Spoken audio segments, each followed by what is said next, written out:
Bismillah ve salatu ve selamu ala Resulillah ve ala alihi ve sahbihi ve men vala. Muhammed ibn İsmail el-Bukhari rahmetullahi aleyhi Sahih Bukhari namlı kitabıda biz bugün taharet münasebetlik mezmular hakkında yanıla bunu kadar toxtalib o'tamiz. Bugünkü bu babda İmam Bukhari rahmetullahi aleyhi bazı tahsidin yoki tangildek teştektek narsalardan taratilishiki hukmi qandaq deydi.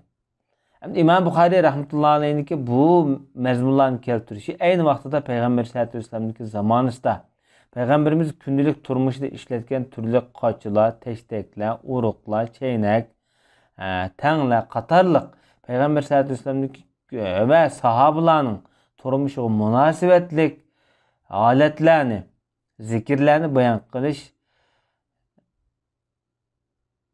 hem shundaqla ummatning keyingi mezgilde Peygamber sallallohu alayhi vasallamni her cihatte o'ylash, tasavvur qilish, tushunishga to'liq yaqin va ergish jihatda Peygamber sallallohu alayhi vasallamga uni o'ziga bir ulgu tutish jihatda aniq konkret masala oydin bo'lsin deganni asos qilib bu Peygamber sallallohu alayhi vasallamniki shaxsiy turmushda ishlatilgan narsalarni bayonni bergan bo'lishi mumkin.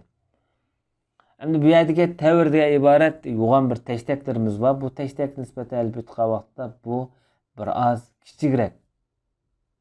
Belki bir qism ulamolar buni uruq bo'lishi mumkin deb bunday qaragan.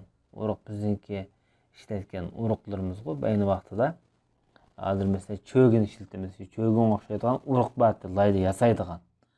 Bu asosan hozir kunimizda amaldan qoldi iste'moldan qoldi vetalida.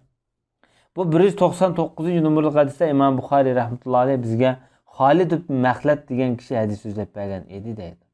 Bu İmam Bukhari rahmetullahi aleyhinki eng büyük ustozlardan bo'ladi. Bu kishiniki tarjimali Kitabul Ilmda o'tib bo'lgan. Bu kishi deydi bizga Sulaymon ibn Bilal hadis so'zlab bergan edi deydi. Bu Muhammed kunyasi bilan bu odamniki tarjimali Kitabul Imonda o'tdi. Bu adam deydi hamda bana Amr ibn Yahya dadisiydin sözlep bergen ediydi. Bu kişinin tercümanım neç gün aldı öttü. Bu kişi benim tağım təratına ait köp alıdığan adam idi deydi. Bu kişi Amr ibn Abi Hasan degan kişi ma tağısı. Amr ibn Yahya'nın tağısı Amr ibn Abi Hasan degan kişi. Başta tercümalı ötken bu adamdan.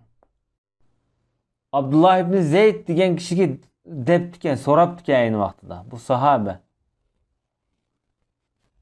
Tabiin sahabedan so'rayotdi. Payg'ambar sallallohu alayhi vasallamning qanday tarat olganligini ko'rganding, menga deb bersang bo'libdikan deb so'rayotdi-da. Shuning bilan bu odam dedi Abdullah ibn Zeyd. Tarat suyu ekilinglar deb bir çögün su ekkeldi dedi. Kolu kuydu, iki kolunu üç qatım jüdü. Jüp boğandan sonra birinci qatım jüş koymağımdı.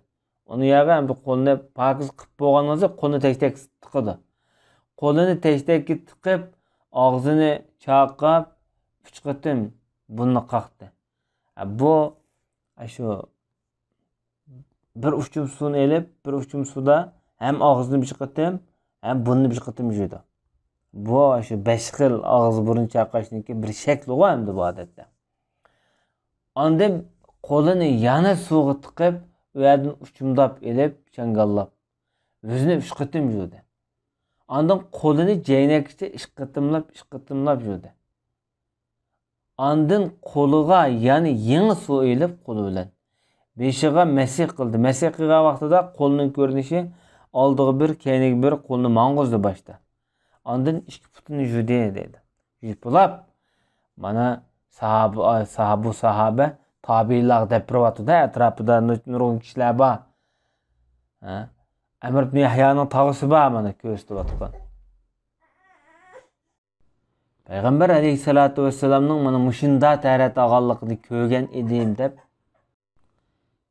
bu hadisga ma'voq başka masih qilgan vaqtida qo'lni ko'kulisidan boshlab keyniga yondirganmi yoki keynidan oldiga yondirganmi degan masalada ixtilof bo'lgan ulamolar nazarida. Ba'zi rivoyatlarda qo'lini shu ko'kulisidan boshlab keyniga yondirib, keynidan oldiga yondirgan. Ba'zi rivoyatda keynidan oldiga, oldidan keyniga yondirgan. Bu masala keng masala. Buniki qaysini qilsa, bu hech qisi yo'q. Endi yuqorqi babni to'liqlaydiganga, ya'ni 200-nomerlik hadismi, yuqorqi babga munosabatlik. Bu hadisda Imom Buxoriy rahmatullohi alayhi bizga musaddad hadis so'zlab bergan edi deydi. Bu musaddad musarhat nomi bilan boshda o'tgan Imom Buxoriyning buyuk ustozi. Bu kishi deydi bizga Hammad hadis so'zlab bergan edi deydi. Hammad ibn Zayd degan buyuk ravi tarjimal boshda o'tgan. Bu kishi Sabit degan kishidan hadis rivoyat qilyotdi. Sabit deganimiz balkim Sabit ibn Bunani degan kishi bo'lsa kerak. Bu kishimi Kitabul Ilmda o'tgan. Bu kishi Anas ibn Malikniki buyuk shogirdlaridir. Shunlashqa Anas radhiyallohu anhudan rivoyat qilyotdi buni. Anas ibn Malik shunday deydi, haqiqatan Payg'ambar sollallohu alayhi vasallam bir chaynak suv elib kelishga buyurdi deydi. Payg'ambarimizning huzur muborakka nayt yapılaq kengrek bir tanglida yoki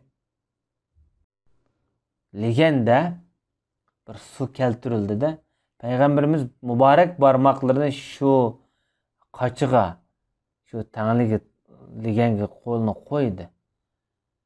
Anas deydi, men suv qarab turyapman deydi.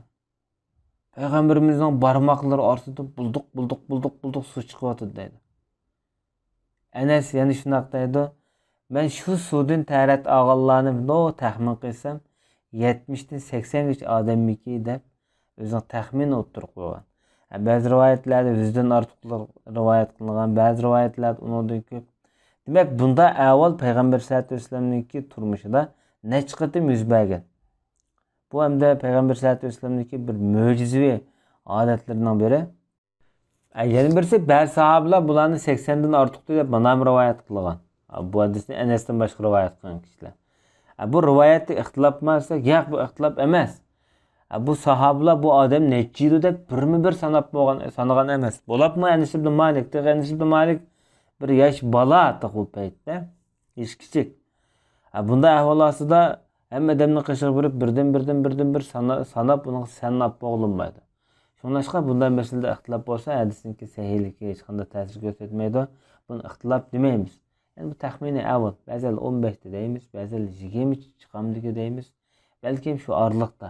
Har odam o'zining ko'ziki mo'lcharni asos qilib gap qiladi bu yerda. Undan boshqa bu yerda bizga muhim bo'lgan nuqta bu hadisga ba'zan taqsidek nayt yapılaq suvning liqliqi yoki cho'kmisi ifodalanmaydigan, bilinmaydigan qochiladimi tartasa bu yo'lliq deb Payg'ambar sollallohu alayhi vasallamning maqlmishini bu yerda dalil qilyotdi. Ondan boshqa eng muhim nuqta bu hadisda Payg'ambar sollallohu alayhi vasallamning buyuk mo'jizasi. Shunga bir qism ulamolar Musa alayhissalatu vasallamning toshni urib, Musa alayhissalatu vasallamning toshni urib, toshdan suv chiqargani qaragan vaqtida Payg'ambar sollallohu alayhi vasallamning barmoqining ostidan suv chiqqanligi bu mo'jizik jihatini belirtgan vaqtida nihoyatda bakrak kuchli deb qaragan. Chunki toshning ostidan suv chiqishi tabiiy avval. Balkim toshni eletib ko'lib chiqishi mumkin. Toshdan suv chiqishi normal avval. Masalan, hozirmi tog'dan suv chiqadigan avvallar bor. Ammo qo'ldan suv chiqish u ma'lum avval emas. U ko'ngan avval emas. Her narsadan ibrat elish, bular o'zining a'zolaridan mushtaq avvaldan ibrat elish bu naytdi odamning imoniga nisbatan qilgan vaqtida bir kuch qatadigan bir avval. Biz Ahmet Damullam deydigan atışda o'tgan bir dаңlıq bir ulama bo'lgan. Ba'zilar buni Ahmet Sarang deb mundaq degan. Bu chunki boylardan qo'rqmaydigan, kambag'allarga naytdi yo'qsullik deb yordam qiladigan, hech kimdan qo'rqmaydigan, hozir javob, nayt o'tkir. Onun ustiga xushamat emas, podaqs emas bo'lmagan bir ulama o'tgan. Bu yurtda atışniki joypechim degan yerda bir tog'ning ortidan chiqadigan, bir toshdan chiqadigan suv bor ekanda, Qashqar tarafdan bir qism ulamolar shu paytlarda otishga berib bu Chaypatchimni ziyorat qilib, chunki bu yerda Sulton Sidiq Bug'roxonda musulmon bo'lgan tog' mushu deb qarladim shu yerda.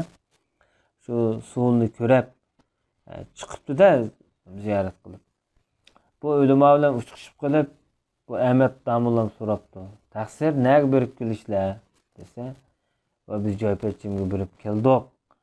Bir ikki tog'ning toshning orasidan bir suv bulduqlab chiqdi ekan. Ajoyib bir mo'jiza ishga deb shunday debdi. Shundan Ahmad Domullam voy taqsir bu toshning orasidan chiqqan suv shunday bir ibratlanib, mo'jizalanib ketdimi? Kunda necha qatam yo'tlarning orasidan suv chiqqan vaqtida uni ibrat olmaganmi deb shunday javob berdi. Demak, bu mo'jiza payg'ambar sollallohu alayhi vasallamniki zamoni islom qilib qolgan ish emas, amaldan qolgan.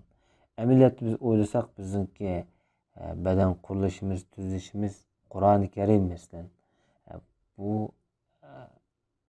üzülmez nurgun mo'jizalar bizning jismimizda, hayotimizda, turmushimizda, koinotda hozir qadar yanada mavjud. Va sallallohu ala nabiyina Muhammad va ala alihi va sahbihi ajma'in.